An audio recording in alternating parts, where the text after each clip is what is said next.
75th.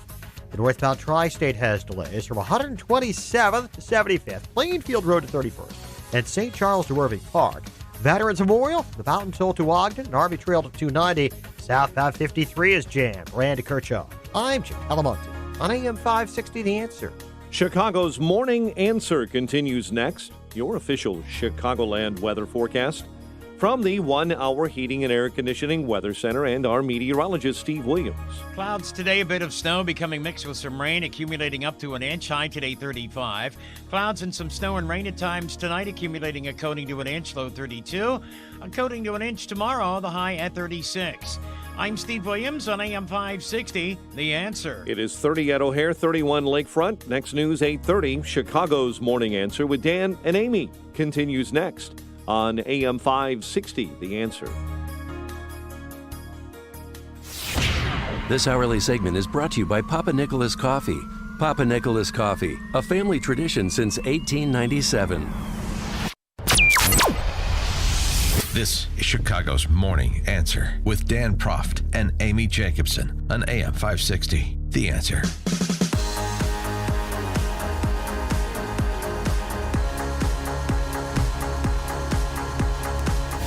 Good morning, Dan and Amy. Jamie Dimon, of course, the CEO of JP Morgan in Davos with a bunch of other billionaires and the president. Dimon took time away from the conference to visit with folks at CNBC and build off of this op-ed he wrote for Time talking about capitalism versus socialism, since that's part of the frame of the 2020 election, and how dangerous going down the path of socialism, as, say, the likes of Bernie Sanders, Elizabeth Warren want us to do, would be for American society. I don't think they understand. Honestly, I don't think people understand what socialism is. Socialism is when the government controls companies. There is no example where the government controls companies, they do it well, and they don't start to use it for votes, satisfying people. They don't even want competition, because if we're two government companies, why have competition? They do it for jobs and votes. They have bad allocation of capital. Most state-owned enterprises don't do a particularly good job. Just take a look around the world, and they become corrupt over time. That does not mean that capitalism is perfect. It doesn't mean that every public company is perfect. No, they're flaws. Do you think that Bernie Sanders or Elizabeth Warren are socialists in the construct that you talked about it, or in the construct of this idea of a democratic socialist, which is something that may feel more European in some ways? I don't want to talk about any particular people. But if you're talking about governments controlling corporations, that's socialism. You can do it in a small way or you can do it in a big way. The small way is to put a commissar on your board. Remember the old Russian commissars? That's all. They're just going to sit in the room, or do it through regulatory or stuff like that. The other way is that they actually own the company. And, that's why if you look at all these other countries, they start to take over the oil companies and then the steel companies, then the utility companies. And the banks. And the banks. And then the banks start making loans not to a good company, not because they're properly allocating capital to its highest and best use, but to keep that factory open, the bridge to nowhere, to make sure the mayor doesn't lose jobs in his town. And once you do that, you will have an eroding society. Yeah, Jamie Dimon, like so many of these guys, has the diagnosis largely right.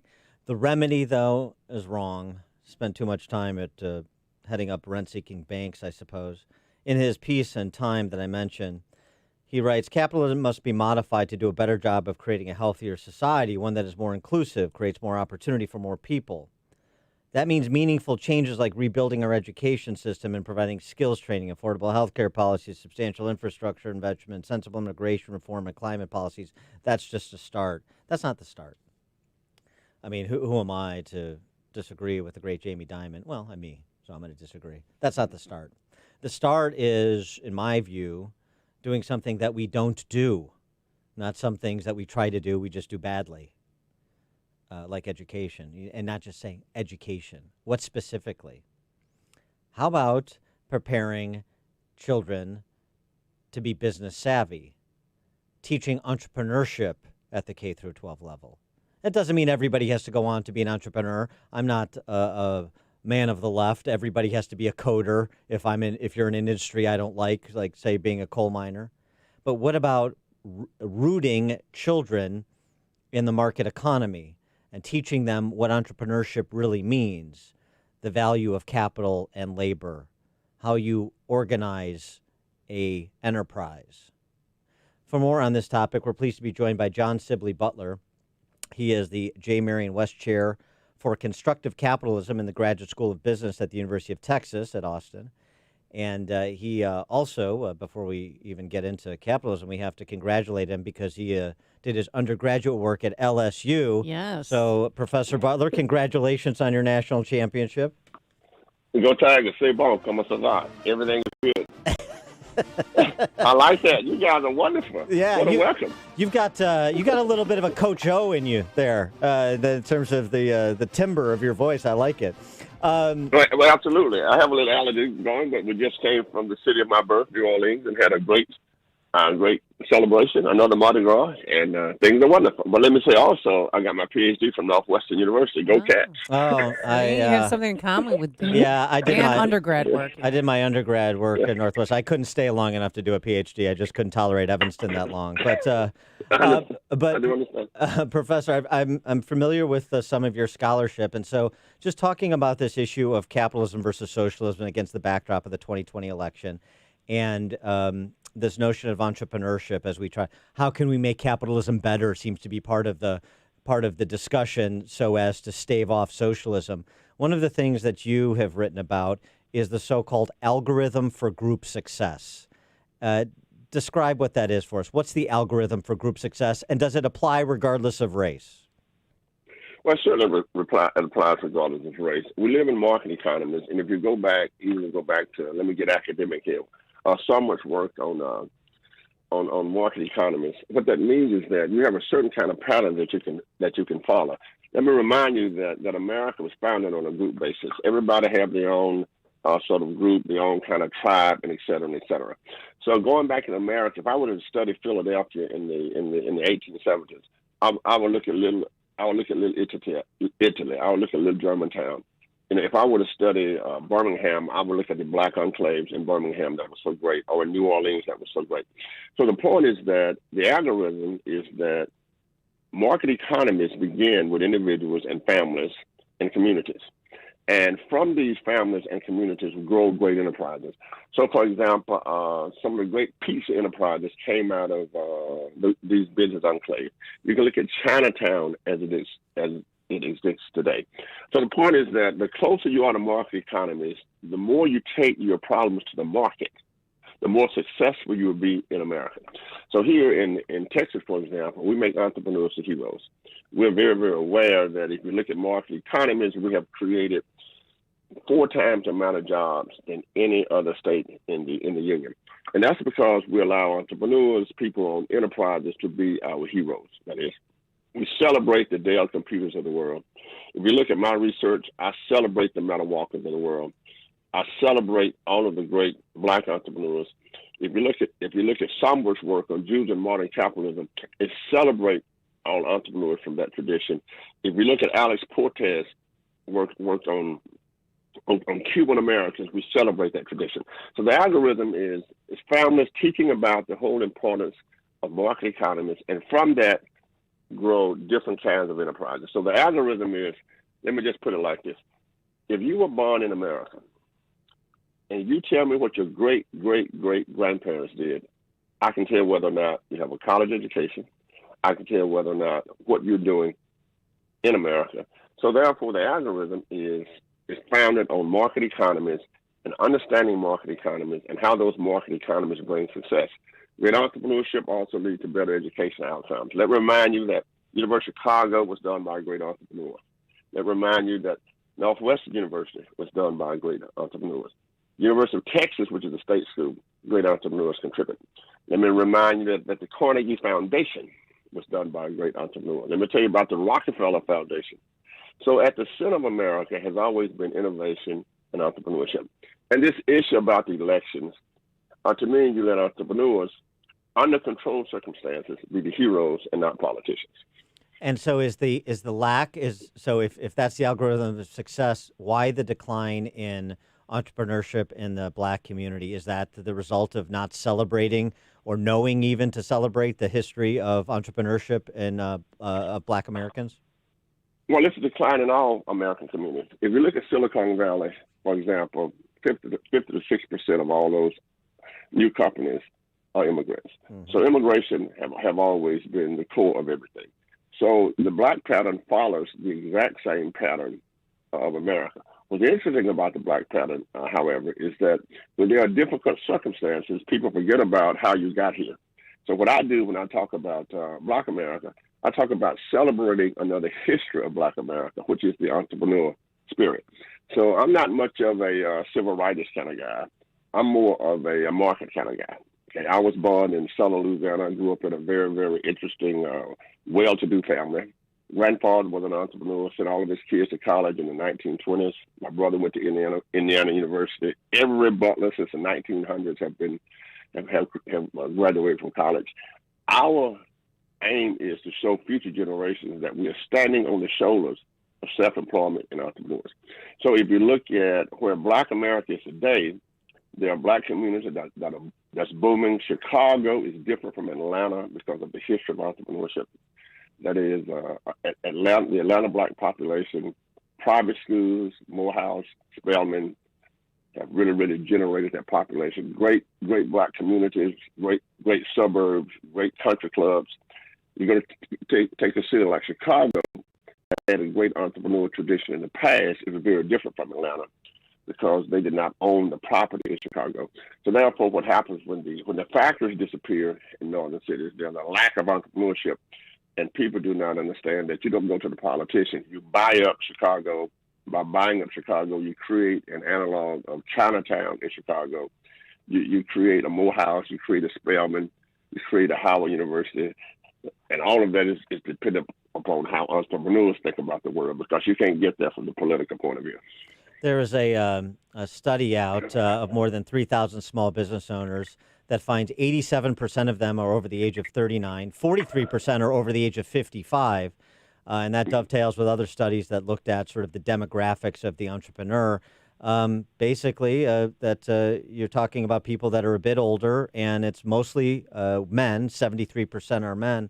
So at the outset, I said part of this is getting to the business of business well before somebody wants to go get their MBA, making it part of our culture in K through 12 instruction.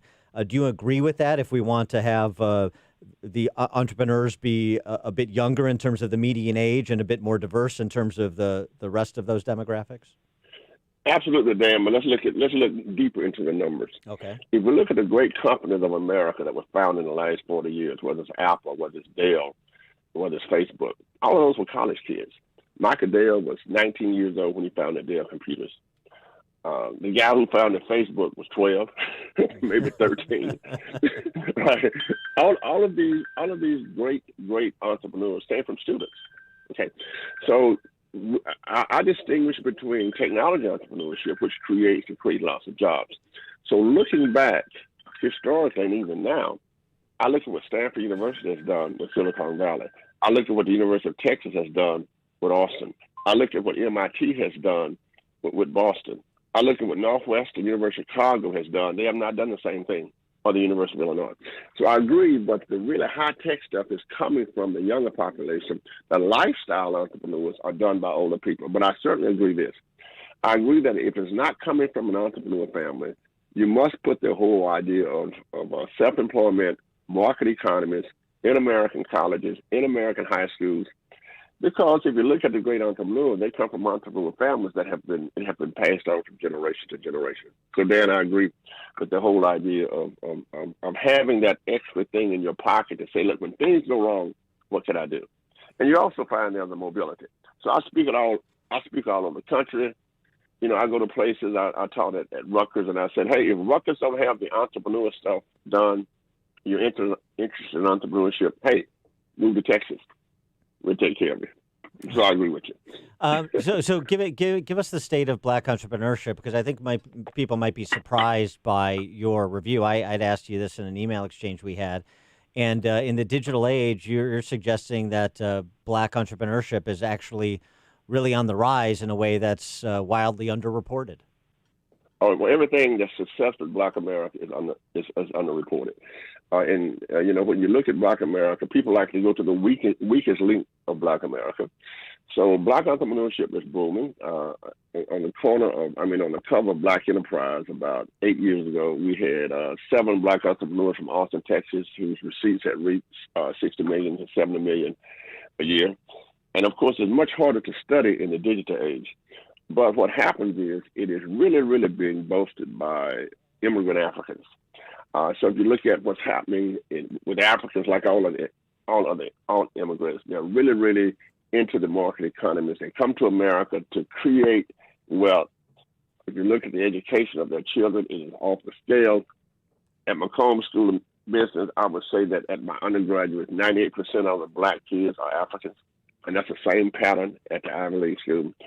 So it is booming. It's booming in a way in the sense that it is interacting with the African immigration, because African immigrants run into this civil rights kind of attitude that really, really perpetuates the black community and the political attitude. But when you study this and you look at African immigration, I have a paper with a great professor from Princeton, Todd Hamilton, and you can see that the Africans are giving a great, great contribution to that. As a matter of fact, he's just published a great book entitled Remaking Immigration and the Remaking of Black America.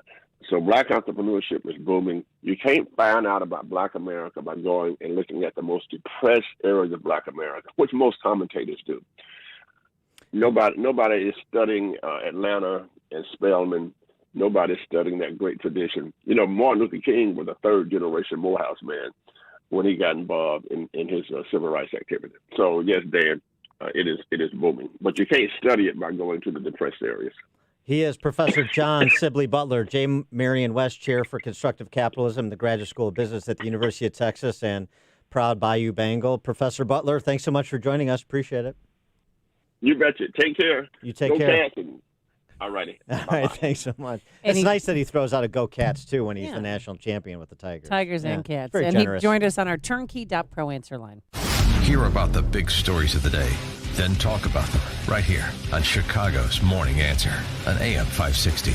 The Answer. Did you miss the open enrollment this year? I can help you purchase a PPO health insurance plan at any time that eliminates the mandatory maternity coverage. This is Tom Marabali, your health insurance advocate and independent producer for Blue Cross Blue Shield of Illinois and other carriers. If you're over 50 and are covered by the Affordable Care Act, you're paying for maternity coverage every month whether you want it or not. In Chicago, the least expensive PPO health insurance plan under the ACA will cost $572 per month with a total out-of-pocket cost of $7,900 before your bills are paid at 100%. I can show you how to eliminate the mandatory maternity coverage and lower your monthly premium to $278 per month with a total out-of-pocket cost of $2,500 before your bills are paid at 100%.